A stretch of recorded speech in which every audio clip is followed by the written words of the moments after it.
kita mati, kita menjaga kondisi supaya mati.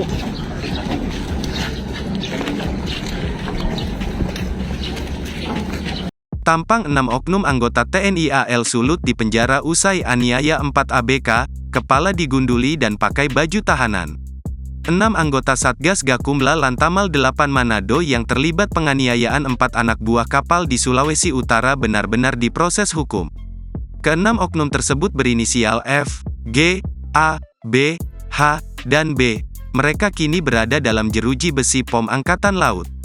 Hal itu terlihat dari foto yang diterima Tribun Manado, para pelaku nampak sudah mengenakan baju tahanan.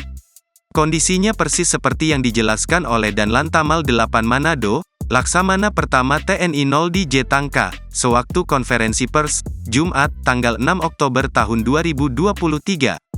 Pada foto tampak kepala ke-6 anggota TNI AL itu sudah digunduli dan kini sudah berada di dalam penjara.